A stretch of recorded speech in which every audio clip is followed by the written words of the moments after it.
देत होते, हालचाल पाहत होते. आणि ज्या वेळेला बाबाचा होकार येईना तेव्हा जोरात ते ओरडले, डॉक्टर लवकर या, आमचे बाबा बोलत नाहीत. डॉक्टर आले, डॉक्टरने तपासलं आणि सॉरी बोलले. काय दुःख झालं असेल.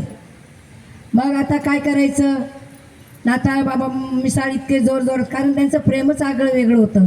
रडायला लागले तेव्हा बाजीराव पाटील बोलले, नाता आपल्याला इथं रडून चालणार नाही. पुण्याच्या लोकांना जर समजलं तर आपल्याला बॉडी बाबाची गडावर घेऊन जाऊ देणार नाहीत. आणि बाबांनी आधीच जागा तयार केली होती समाधीची. आधीच सगळ्यांनी शोक आवरला. सत्याला सामोरे जावं लागतं. आणि त्या न्यायाने बाबाचा देह गाडीत ठेवला, नगर पुणे पाथर्डी गडावर आणला. तुम्ही आम्ही रडावा यात नवल नाही, पण तिथं गाई गुरं रडत होते, पशुपक्षी रडत होते. सत्याला सामोरं जावं लागतं.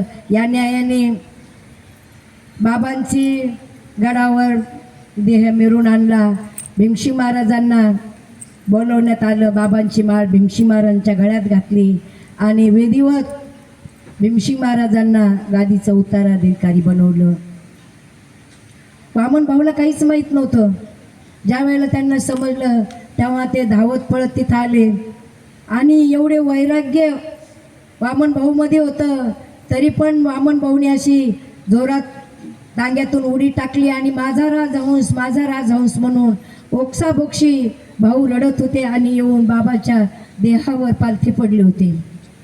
अरे भगवान, हे काय केलं म्हणे तू. मागून आला, पुढं चाललाय म्हणे तू.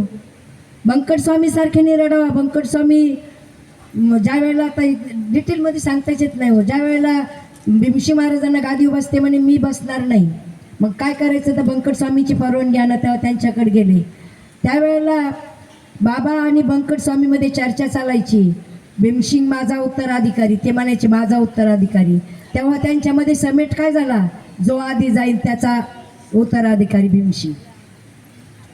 आणि ज्या वेळेला बंकट स्वामीला समजलं का बाबा गेले, तेव्हा बंकट स्वामीने ओक्साबोक्षी रडावा. अरे भगवान, तू तर गेलास, पण माझा हिरा पण तू पटकवलास.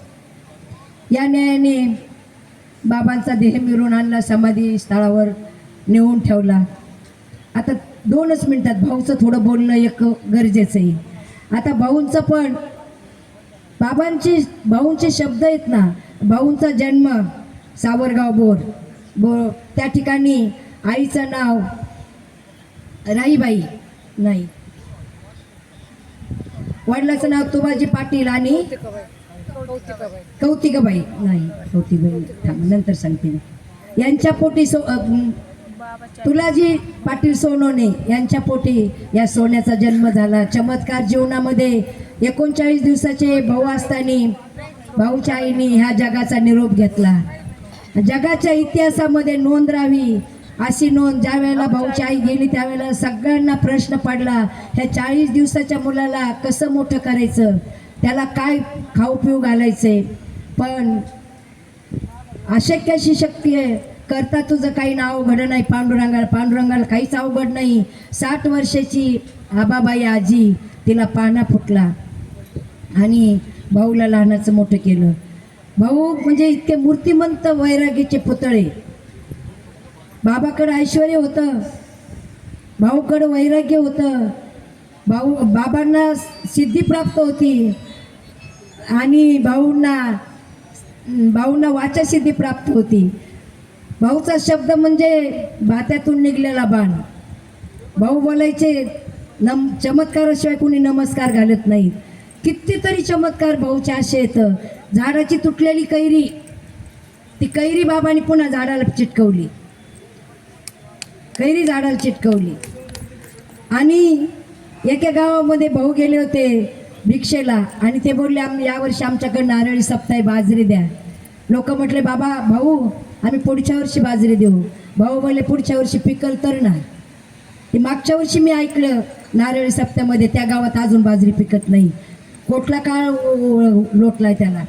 पुन्हा एका गावात मिरच्या मागितल्या होत्या. ते म्हणे आम्ही पुढच्या वर्षी देऊ. ते म्हणे पिकल्या तर देताल ना, अजून त्या गावात मिरची पिकत नाही. हे संताचे शब्द येतं. आणि बरे असं कितीतरी. आणि बाबांनी इतकं म्हणजे गेलेल्या लोकांना जिवंत करण्यापर्यंत बाबांनी कार्य केले. भाऊ नेहमी बोलायचे, अरे भगवान तू तुझं आयुष्य का वाटाय निघलायस. शेवटला तर भाऊ बोलले, माझ्या भगवाननी त्याचं आयुष्य खूप लोकांना वाटले म्हणून माझ्या भगवानला आयुष्य कमी पडलं आणि ते माझ्या आधी गेलाय म्हणून. तसं भावाला वामन भाऊला वाचासिद्धी प्राप्त होती आणि यांना साधनेमुळं सिद्धी प्राप्त होती. असे हे भाऊ आणि बाबा हे आपल्या करता खूप महान विभूत होत्या. संत फक्त मनुष्य रूपाने येत असतात जाडामोडाचा उद्धार करण्याकरता, आणि त्यांचं काम संपलं का ते थांबत नसतात. या न्यायाने दोघांनी त्यांचं कार्य संपलं आणि ते मार्गस्थ झाले. ते मार्गस्थ झाले म्हणजे ते कुठंच गेलेले नाही, ते फक्त पडद्याच्या आड आहेत. काय ते पडद्याच्या आड आहेत. जोपर्यंत चंद्र सूर्य आहे तोपर्यंत त्यांची कीर्ती राहणार आहे. नवे नवे चंद्र सूर्याला तोपर्यंत थांबावं लागेल. आता हा एवढा दुःखाचा डोंगर कोसळला, त्यावेळेला कोणी कोणाला सावरू शकत नव्हतं.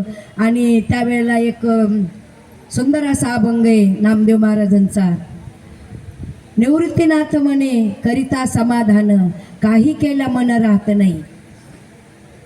जे निवृत्त आहेत ना त्यावेळेला निवृत्तीनाथ म्हणे करिता समाधान, काही केल्या मन राहत नाही. माये बापे जेव्हा त्या गेले आम्हा, ऐसे दुःख तेव्हा झाले नाही.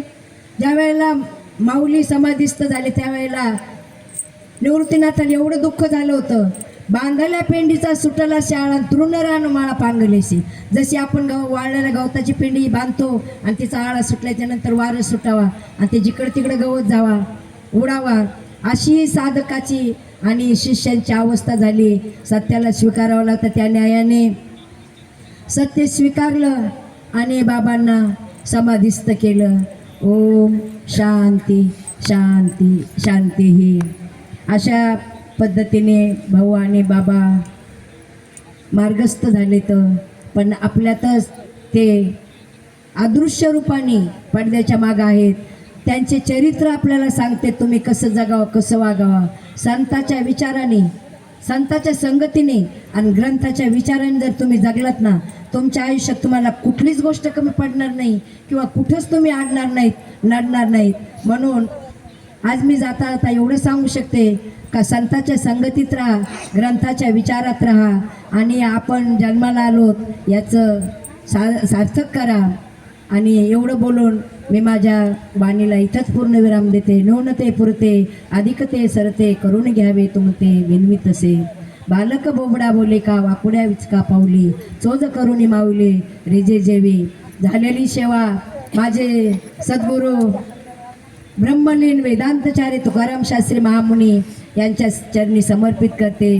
तसेच देवदेवतांच्या चरणी, साधू संतांच्या चरणी आणि माझे जन्मदाते आईवडील त्यांच्या चरणी समर्पित करते. तुम्ही सर्व श्रोतेजनांच्या चरणी समर्पित करते आणि माझ्या वाणीला इथेच पूर्ण विराम देते. विठ्ठल विठ्ठल विठ्ठल विठ्ठल.